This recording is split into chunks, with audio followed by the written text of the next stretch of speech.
Mythology is a story. It's a story that I can understand and that I can really live into. And what I mean by that is that it offers the possibility to think about my life in relation to how other people have led their lives. In the ancient sense, myth is the words of the gods, the stories that are true, that tell us what it is to be human. And more than that, reveal something for us of the mysteries of the world. Somehow I trust a story that's been around for 4,000 years. I do, because it's survived the test of time. And so there's something that endures in the life of the human soul about those stories. Myths are the reservoir of human wisdom. That's what they are. They're a code. They're encoded human wisdom. And they were encoded in this way because the mind actually works by analogy and story. That is actually how the brain functions. So in their wisdom, that's what our ancestors did. They encoded what they knew in a way they knew we would remember because of the excitement of the story and the beauty of the images. It is a perspective in which the mystery and the beauty and the awesomeness of our experience can be revealed to us. We need to have a big story, and that story works a number of ways. It binds our community together. It tells us who is inside, right, and who is outside. It defines us spiritually as a cohesive group. See, people are always trying to tell the truth in a simple didactic way, and you cannot communicate enough truth that way. But if you get a good story, the truth comes out through the story. And so myth in the modern world, most people use it to mean something false. Oh, that's just a myth. But another definition of myth is emergent truth.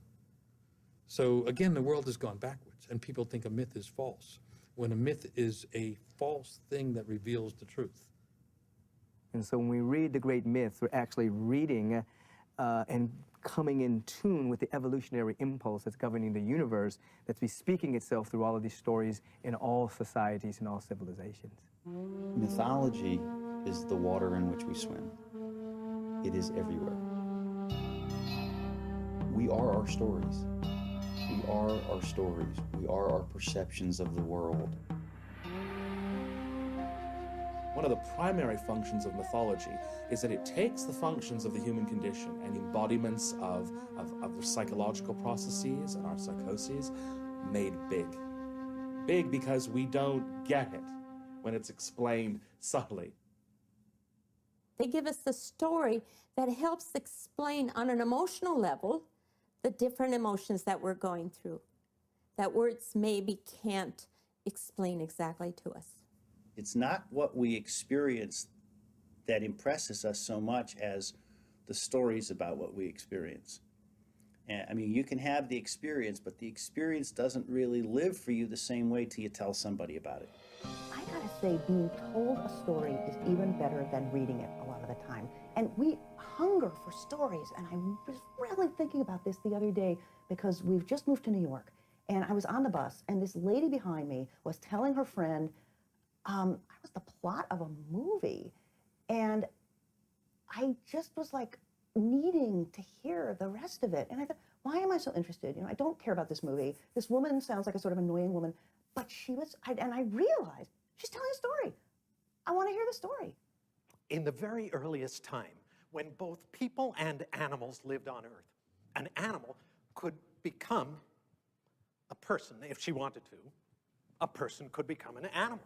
When somebody tells you a story, all of a sudden you start feeling it through your body. You start realizing that things get activated about compassion and empathy, respect, love, that don't get activated up in your mind.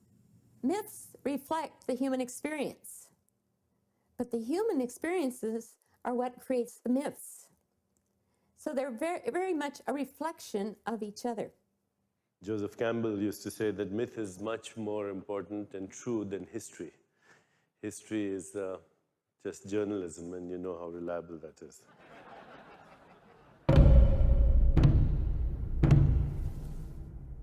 we're also seeing a weird time in culture where fiction is devalued, that everything is about truth, everything is about nonfiction. Tolkien talked about this. He talked about how folk and fairy tale, the minute it got devalued, just like an old piece of furniture, it got sent to the children's room. You know, what was your great-grandmother's best chair is now this thing that you just go put in the nursery where the kids can beat it up.